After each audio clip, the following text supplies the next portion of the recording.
Start करते हैं profit and loss class 1। Question number 1 बोला एक स्टोर में लागत मूल्य के 25% लाभ पर घड़ी बेची जाती है, विक्रय मूल्य पर लाभ का प्रतिशत क्या होगा। ये बहुत इंपॉर्टेंट क्वेश्चन है आपका।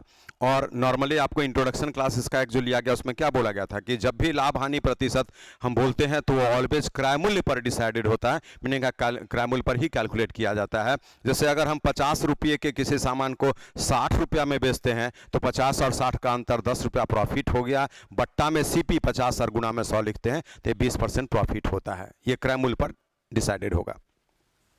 लेकिन अभी आपसे क्वेश्चन बोल दिया विक्रय मूल्य पर क्या परसेंटेज लाभ होगा, उसको कैलकुलेट करिए। देखिए बोला एक स्टोर में लागत मूल्य के 25% लाभ पर घड़ी बेची जाती है, तो बोले CP है, यहाँ पर लाभ है और बराबर में SP होगा। अगर हम एक एग्जांपल लें कि 100 रुपये का चीज़ और ये लागत मूल्य के 25% अर्थात 100 का 25% 25 लाभ पर बेचा गया तो 125 पर बेचा गया। अब आपसे क्वेश्चन बोल रहा है ये लाभ इस विक्रय मूल्य का कितना प्रतिशत होगा, तो बोले लाभ इस विक्रय मूल्य का कितना परसेंट, मीनिंग है 25 और जिसमें का लगा नीचे और गुना में 100, इसी को हम सॉल्व करेंगे तो 20%। इसका अर्थ क्या हो गया, इतना प्रॉफिट ऑन यहां पर सेलिंग प्राइस लिखा जाएगा। देखिए जो 25% प्रॉफिट लागत मूल्य पर मीनिंग है कॉस्ट प्राइस पर होता था, वो जब कैलकुलेट किया गया सेलिंग प्राइस पर कितने परसेंट के बराबर, तो उत्तर आ गया 20% के बराबर। ठीक है, तो बोलिए हकीकत में अगर हम वास्तविक लाभ बोले तो वास्तविक लाभ यही होगा। ये तो क्वेश्चन है, कैलकुलेशन कैसे करना है उस पर जो बोला हम लोग कैलकुलेट किए, लेकिन वास्तविक लाभ 25% है, क्योंकि वास्तविक लाभ हम उसी लाभ को बोलेंगे जो क्रय मूल्य पर परसेंट के रूप में एक्सप्रेस्ड होगा। ये तो आपको विक्रय मूल्य पर हो गया, इसलिए ये क्वेश्चन का उत्तर जरूर यही है, लेकिन वास्तविक लाभ आपका 25% हुआ था। चलिए अब क्वेश्चन नंबर 2 पर आ जाइए। 2 बोला 50 रुपये में किसी वस्तु को बेचने पर उतने ही प्रतिशत की हानि होती है जितने प्रतिशत का लाभ उसे 70 रुपया में बेचने पर होता है। इसका अर्थ क्या निकला कि अगर एक सामान को आप 50 रुपया में बेचे हैं तो लॉस हो गया। इसका अर्थ है कि CP जो है वो 50 से ज़्यादा था, 50 से ज़्यादा था CP, आप कम में बेच दिए हैं इसीलिए लॉस हुआ। उसी को जब 70 में बेचा जाता है तो प्रॉफिट होता है, मीनिंग है X के सामान को 50 में बेचे लॉस हुआ, X के सामान को 70 में बेचे तो प्रॉफिट हुआ। अब आपको यहां पर लॉस परसेंट और प्रॉफिट परसेंट निकालना है और दोनों को बराबर कर देना है, चूंकि क्वेश्चन बोला है कि दोनों इक्वल है। तो यहां से कैलकुलेट करिए। बोलिए आज X रुपये का सामान 50 रुपये में बिका है तो घाटा हुआ है कितने का, X माइनस 50 का, ये लॉस, बट्टा में CP X और गुना में 100, ये लॉस परसेंट है। और यही इक्वल्स टू होगा X का सामान 70 में बिका है तो 70 माइनस X प्रॉफिट हुआ है और बट्टा में आपको CP X बैठेगा और गुना में 100 होगा। ये ठीक है। तो अब यहां से हम लोगों को ये दोनों बराबर बोला तो ये और ये तो कट ही गया, इसीलिए इसको जब सॉल्व करते हैं तो आपका यहां से X का मान जो है क्या आ जाएगा, ये 2X 120, X का मान 60 हो गया। मीनिंग है आप जो है CP प्राप्त कर लिए 60। अब क्वेश्चन बड़ा कि बताइए उसका लाभ प्रतिशत या हानि प्रतिशत क्या होगा, तो यहाँ पर लाभ प्रतिशत बोले या हानि दोनों इक्वल ही होगा। बोले 60 का सामान अगर 50 में बिका तो 10 का लॉस हुआ है, बट्टा में 60 रखेंगे और गुना में 100, तो ये जब कैलकुलेट करते हैं 16/3% का प्रॉफिट भी बोलेंगे या लॉस भी बोलेंगे, क्योंकि ये दोनों मैग्नीट्यूड तो बराबर है तो उत्तर हो जाएगा 16/3। चलिए ये क्वेश्चन नंबर 2 का सॉल्यूशन। अब आते हैं क्वेश्चन नंबर 3 को लेकर। चलिए बोला एक व्यापारी एक वस्तु को यदि 105 रुपया में बेचता है तो उसे 9% की हानि होती है, 30% का लाभ प्राप्त करने के लिए उसे उस वस्तु को कितना में बेचना चाहिए। मोस्ट इंपॉर्टेंट क्वेश्चन कर दीजिए और इसको आप 2 मेथड से देख लीजिए, बेसिक से भी ट्रिकी अप्रोच से भी। तो बोले एक व्यापारी एक वस्तु को यदि 105 रुपया में बेचता है तो 9% की का हानि होता है। बोले 105 रुपया में सेल किया, 9% का लॉस हुआ, 9% लॉस 91%। आपको याद होगा कि अगर आप यहां पर इस SP से CP निकालना चाहेंगे तो इंट्रोडक्टरी क्लास में बताया गया था एग्जांपल देकर कि SP से CP निकालते समय इस फ्रैक्शनल मान का उल्टा गुना होगा, इसलिए 100 ऊपर होगा और 91 नीचे, आप CP निकाल लेंगे। अब यहां से काटते हैं 7 से 15 बार में, 7 से 13 बार में, तो 1500/13 हो गया, ये CP निकला। अब क्वेश्चन का डिमांड है कितना रुपया में बेचा जाए कि 30% का लाभ मिले। बोले 30% लाभ का अर्थ होगा 13/10। यहां फिल करिएगा, आप सीपी से एसपी निकालने जा रहा है और सीपी से एसपी निकालते समय फ्रैक्शनल मान का सीधा गुना होता है, तो ये सीधा ही गुना होगा, मीनिंग 13/10 और ये कैलकुलेट कर लिए तो आपके प्रश्न का उत्तर 150 रुपया हो गया। मिला लीजिए, यही 150 आंसर होगा, बिल्कुल सही है। लेकिन ये बहुत इंपॉर्टेंट क्वेश्चन है और ऐसे प्रश्नों के लिए हम लोग सेकेंड मेथड को ही ऑलवेज अडॉप्ट करेंगे। और वो कैसे बनेगा, देखिए, बोला 105 रुपया में बेचा गया, ठीक है, बेचा गया, तो 9% की हानि, उसको 100 में घटा दीजिए, ये 91 रखिएगा, और कितना में बेचे कि 30% का फायदा, तो 100 में जोड़ दीजिए। अब यहां से फिल करिए कि आपको क्या काम करना है, हानि को लाभ में बदल देना है। हानि को लाभ में बदलने के लिए ये जो भी विक्रय मूल्य है उसको और बड़ा करना पड़ेगा, और बड़ा करने के लिए ऊपर में बड़ा और नीचे में छोटा। इसको काटते हैं तो 13 7 15 0 150 रुपया आपके प्रश्न का आंसर हो गया। बस इतना छोटा सॉल्यूशन है, बस इसी से आप इसको डील करेंगे, ऐसा इतना, बस ये काम करना है आपको। चलिए अब हम आते हैं क्वेश्चन नंबर 4 को लेकर। 4 पढ़ लीजिए पहले, क्या कहता है, देखिए,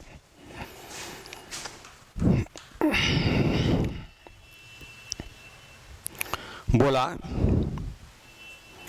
यदि एक व्यक्ति अपनी कुर्सी को 720 रुपये में बेचता है तो 25% की हानि होती है, 25% का लाभ कमाने के लिए कुर्सी को कितने में बेचना पड़ेगा। तो चलिए जो अभी पढ़े वही क्वेश्चन है, 720 में बेचता है, 25% की हानि, 25% हानि का मान लिख दिए, कितना में बेचे कि 25% का फायदा, उसका मान लिख दिए।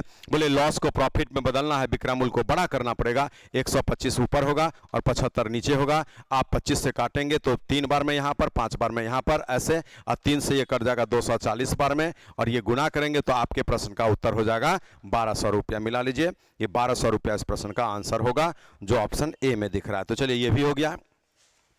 क्वेश्चन नंबर 3 और 4 में कोई फर्क नहीं था, सेम था, बस केवल संख्या बदल दिया गया। तो क्वेश्चन नंबर 3 और 4 एक ही था, लेकिन आपको पूरे चैप्टर का ये मोस्ट इंपॉर्टेंट क्वेश्चन में आएगा।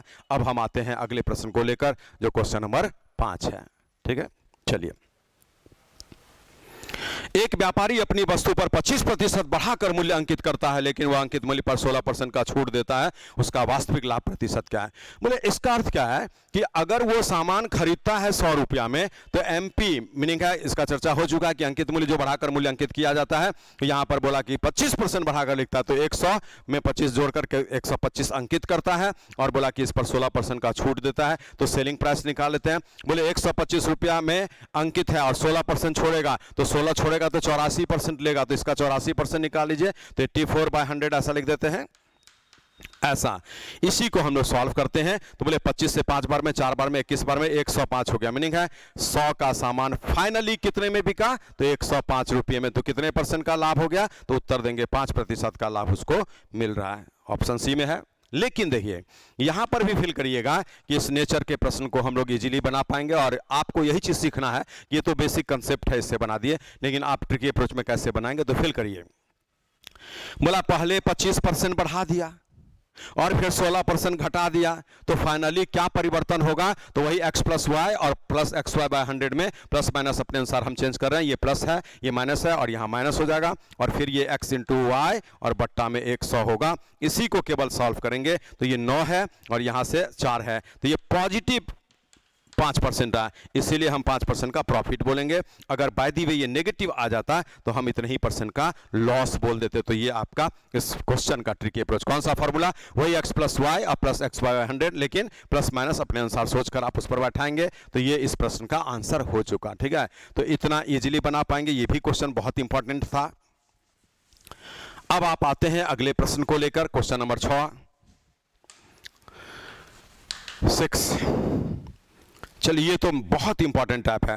बोला 36 किताबों का लागत मूल्य 30 किताबों के विक्रय मूल्य के बराबर है। मीनिंग 36 का लागत मूल्य सीपी हो गया और ये 30 का आपको सेलिंग प्राइस के इक्वल है, और लाभ हानि का प्रतिशत निकालना। ये खुल के बोल दिया लाभ निकालिए, है ना, लेकिन आपसे ज्यादा बार बोलता है लाभ हानि क्या होगा, उसका प्रतिशत ऑप्शन में दोनों दिया रहता है। तो सबसे पहला डिसीजन यहां पर आपको लेना पड़ता है कि लाभ होगा या हानि। लेकिन चलिए इस प्रश्न को भी आप दो तरीके से देखेंगे, ठीक है। पहले तो आइए कि आज बेसिक मेथड में ये कैसे बनेगा, और याद करिए कि इसमें कहीं रुपीस नहीं है, ठीक है। तो हम लोग क्या करेंगे, बोले 36 कलम का विक्रय मूल्य, 36 किताब बोला, 36 किताब का क्रय मूल्य 30 किताब के विक्रय मूल्य के बराबर है। बोले 36 किताब का क्रय मूल्य कुछ तो होगा ना, तो यहां पर आप मान सकते हैं x रुपया, ये बराबर x, लेकिन आप मानेंगे इन दोनों का एलसीएम, इसलिए 36 और 30 का एलसीएम यहां पर हम लिख भी देते हैं। 36 और 30 का एलसीएम जो भी आएगा वही आप मानेंगे तो ज्यादा बेटर होगा, जो 180 आ गया, इसीलिए हम यहां पर 180 रुपया जो है ये सपोज कर लेते हैं x के जगह पर। आज बोले 36 कलम का क्रय मूल्य 180 रुपया, तो एक का क्रय मूल्य कितना, तो 36 से काट दीजिए 5 रुपया, और 30 कलम का विक्रय मूल्य 180 रुपया, उससे निकालिए एक कलम का विक्रय मूल्य कितना, तो 30 से काटिए 6 रुपया। अब तो यहां दिख रहा है कि हम 5 रुपये के सामान को 6 रुपया में बेचे हैं, लाभ तो हो रहा है, कितने परसेंट का, तो पहले अंतर और बाय में सीपी, चूंकि अब तो रुपीज आ गया, सीपी और गुना में 100 आपके प्रश्न का राइट आंसर है। 20% प्रॉफिट में वो व्यक्ति है। लेकिन जब हम उत्तर दे दिए इस मेथड से, तो इस क्वेश्चन को फिर हम लोग दूसरे तरीके से डील करेंगे, और वही तरीका हमारा जो है ज्यादा बेटर होगा, ठीक है। तो चलिए अब यहां पर आते हैं इसी के लिए सेकेंड मेथड पर।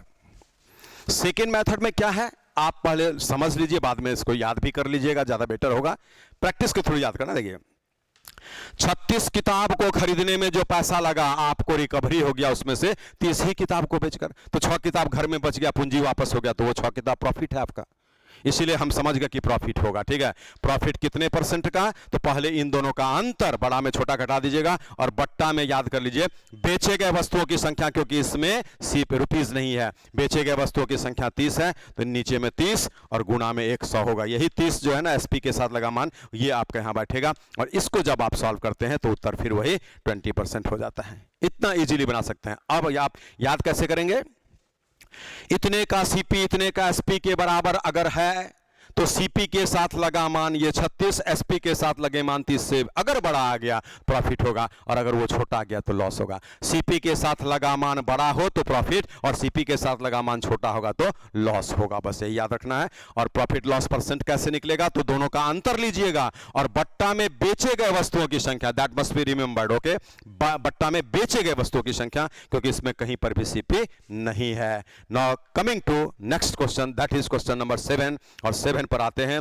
बोला यदि 15 किताबों का क्रय मूल्य 20 किताबों के विक्रय मूल्य के बराबर है, 15 का क्रय मूल्य 20 के विक्रय मूल्य के बराबर है, तो आपसे बोलता है कि बताइए कितने परसेंट का हानि होगा।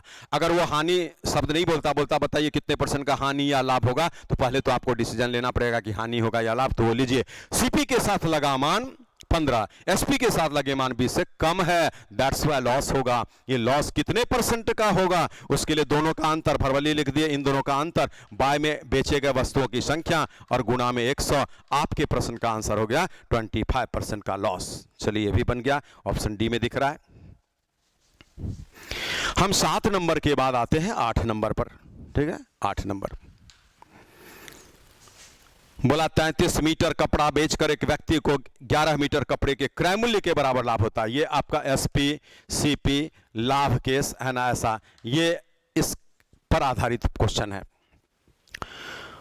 बोला 33 मीटर कपड़ा बेचकर, तो देखिए पहले बेसिक में 33 मीटर का क्रय मूल्य सीपी, बोले 33 मीटर कपड़ा आप बेचे, तो आपको 33 मीटर कपड़ा को बेचकर, एसपी है ना, 33 मीटर कपड़ा को बेचे तो बराबर में लिखते हैं 33 ही मीटर कपड़े का सीपी जो भी हो, और बोल रहा कि आपको लाभ प्राप्त होता है। बोले लाभ कब होता है, जब क्रय मूल्य से ज्यादा पैसा आता है, इसलिए विक्रय मूल्य क्रय मूल्य से बड़ा होगा तो लाभ होगा, तो प्लस का साइन दिए। और क्वेश्चन आपसे बोला कितने का लाभ, तो 11 मीटर के कपड़े के क्रय मूल्य के बराबर, तो यहां पर 11 का क्रय मूल्य हो गया सीपी ऐसा।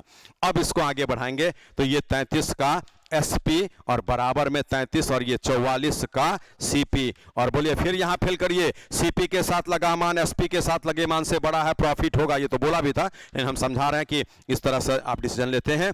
कितने का, तो पहले तो इन दोनों का अंतर और बाय में बेचे गए वस्तुओं की संख्या और गुना में 100। यही जब हम सॉल्व करते हैं उत्तर आता है 33.1/3%। ये बहुत इंपॉर्टेंट क्वेश्चन है, और 33.1/3% आपका राइट आंसर। लेकिन देखिए ये तो बेसिक मेथड इसका हुआ, लेकिन यहां पर आप याद करिए कि ऐसा 4 परिस्थिति होता है जिसका चर्चा हम कर चुके हैं इंट्रोडक्टरी क्लास में, ठीक है। इतना को बेचने पर इतने के क्रय मूल्य के बराबर लाभ, इतना को बेचने पर इतने के क्रय मूल्य के बराबर हानि 2 टाइप, इतना को बेचने पर इतने के विक्रय मूल्य के बराबर लाभ 3 टाइप, इतना को बेचने पर इतने के विक्रय मूल्य के बराबर हानि 4 टाइप। तो ये 4 टाइप होता है।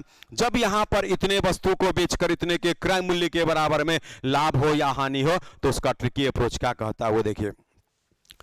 सीधे बोला है 33 को बेचकर 11 के सीपी के बराबर लाभ होता है, ठीक है। ये तो ऐसे में प्रॉफिट परसेंट कैसे निकलेगा, तो ये 11 बट्टा में 33 और गुना में 100, और कुछ नहीं करना है, बस ये आपके प्रश्न का उत्तर हो गया। ये कब के लिए बोल रहे हैं, जब सेकेंड बार में यहां पर सीपी के टर्म में लाभ हानि बोलेगा तो लाभ का भी परसेंट वही होगा जो हानि का परसेंट होगा, उसमें कोई चेंज नहीं होगा और एक ही ट्रिक आपको यहां पर एडॉप्ट होगा। इसलिए ये एक टाइप क्लियर आपका है कि इतना वस्तु को बेचने पर इतने के क्रय मूल्य के बराबर लाभ हो या हानि हो, उसके लिए सीधे ये बट्टा ये गुना 100 कर देना है, आपका उत्तर आ जाएगा। लेकिन कभी कभार इतने को बेचने पर इतने के विक्रय मूल्य के बराबर बोल देता है तो वो आपका अलग क्वेश्चन होता है, जिसका एग्जांपल शायद होगा, देख लेते हैं।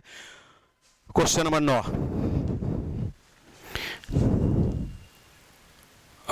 9 में तो वो नहीं दिया, लेकिन इस जगह पर आपको अगर वैसा एग्जांपल रहेगा तो आपको हम बता देते हैं।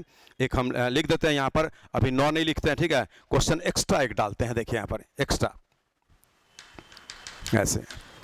जब आपसे बोलेगा इसमें 2 बोलेगा 15 वस्तुओं को बेचने से 5 वस्तुओं के आपको विक्रय मूल्य के बराबर लाभ प्राप्त होता है, और एक बोलेगा कि 15 वस्तुओं को बेचने पर आपको 3 वस्तुओं के विक्रय मूल्य के बराबर हानि प्राप्त होती है। ऐसा ये 2 टाइप है ना। यहां पर ध्यान देंगे ये विथ रेस्पेक्ट टू एसपी, ये सेकंड बार में ऐसा, ठीक है। तो यहां प्रॉफिट परसेंट कैसे निकलेगा, तो आप जो है बोले ये अगर सीपी के टर्म में बोलता, ये आप नोट कर लेंगे, ये नोट भी कर लीजिए, शायद तो सुनते भी रहिए, नोट भी कर दीजिए।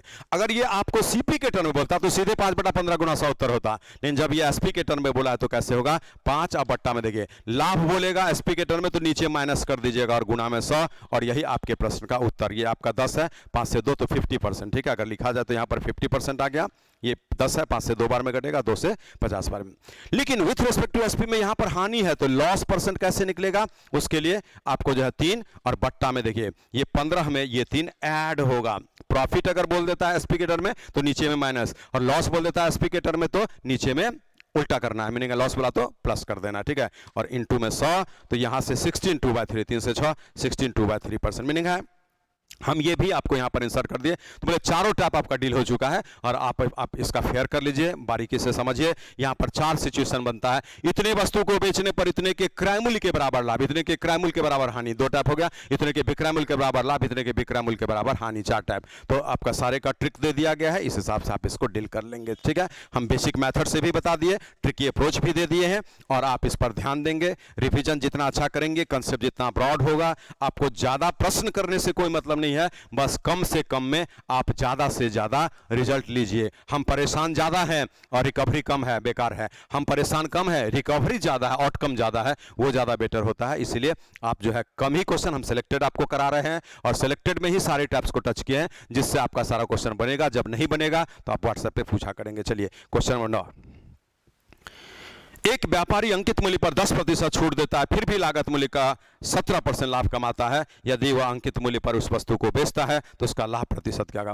बोल रहा है कि 10% छोड़ देता है, इवन आफ्टर दैट 17% का प्रॉफिट लेता है। तो हम तो बोले ही है कि जब भी वो आपको डिस्काउंट देगा तो अंकित मूल्य में मानना पड़ेगा। मीनिंग का क्वेश्चन में अंकित मूल्य आ जाता है, मार्क प्राइस जो हम x रुपया यहां पर सपोज कर लिए, 100 भी मान सकते हैं।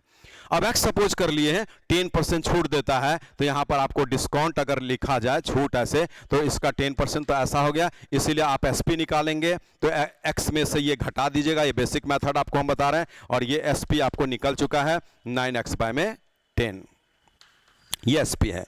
और बोला इतना में बिकने पर 17% का लाभ होता है, तो अब हम सीपी निकालने जा रहे हैं। इतना में बेचने पर बोले एसपी से सीपी निकालते समय फ्रैक्शनल मान का उल्टा गुना, 17% प्रॉफिट बोला है, ये 17% प्रॉफिट, तो ये तो 117 और बट्टा में 100 होगा। हम एसपी से सीपी निकालने जा रहे हैं, इसलिए इसका उल्टा गुना करेंगे। अब 9 से 13 बार में 10/13 x हो गया, ऐसा ये सीपी है। अब आपसे क्वेश्चन बोला कि अगर इस सामान को इसी अंकित मूल्य पर बेच दिया जाए जाए तो कितने परसेंट का प्रॉफिट होगा। तो अब प्रॉफिट परसेंट निकालते हैं कि ये जब उसी मूल्य पर बिकेगा तो x माइनस में 10/13x का प्रॉफिट होगा, बट्टा में CP जो 10/13x है ये बैठेगा और इनटू में यहाँ पर 100 होगा। इसको हम सॉल्व करते हैं तो ये 3 नीचे में 10, तो हमारे अनुसार इसका उत्तर आ गया 30%। आप पहले मिला लीजिए और जल्दी से मेरे साथ ही आप इसको उतारते रहें, बिल्कुल सही उत्तर आ गया। लेकिन देखिए इतने बड़े क्वेश्चन का कंसाइज्ड वे बिल्कुल आसान होगा। हम इतना काम क्यों करें, ये काम आप x के जगह 100 लेकर भी एक बार घर पर अपने से प्रयास करिएगा, ठीक है। लेकिन ऐसे सारे प्रश्न के लिए हम लोग यहां पर क्या करेंगे, तो ट्रिकी अप्रोच लेंगे, टेक्निकल अप्रोच लेंगे और वो बिल्कुल इजीली हम यहां पर डील कर सकते हैं। और कैसे करते हैं वो देखिए। बोला 10% छोड़ देने के बावजूद भी 17% का लाभ मिलता है। इसका अर्थ क्या, ट्रिकी अप्रोच में फिल करिएगा। ये आपको हम ट्रिक दे रहे हैं इस क्वेश्चन के लिए कि 10% छोड़ेगा तो 90% का रिकवरी और 17% फायदा, तो 117% का रिकवरी। निकाल लीजिए 90 से 117 कितना परसेंट ज्यादा है, तो यहां पर 27 ज्यादा है, बट्टा में 90 होगा और गुना में 100 होगा। इसी को जब सॉल्व करते हैं तो आपके प्रश्न का उत्तर 30% हो गया। बस यही उत्तर हो गया। जब डिस्काउंट 30% बढ़ाकर लिखा है और डिस्काउंट बिल्कुल नहीं देगा तो जितना बढ़ाकर लिखेगा वही प्रॉफिट होगा। 100 में खरीदे 130 लिख दिया और 130 में ही बेचेंगे तो 30% का तो फायदा हो ही जाएगा। इसलिए क्वेश्चन आपको बोला कि डिस्काउंट देना बंद कर देगा तो कितने परसेंट का फायदा होगा, तो उसका उत्तर हम दे दिए 30% के लाभ में वो व्यक्ति रहेगा। चलिए, क्योंकि 30% बढ़ाकर वो रखा है सामान की कीमत को। अब हम आते हैं अगले प्रश्न को लेकर जो क्वेश्चन नंबर 10 है।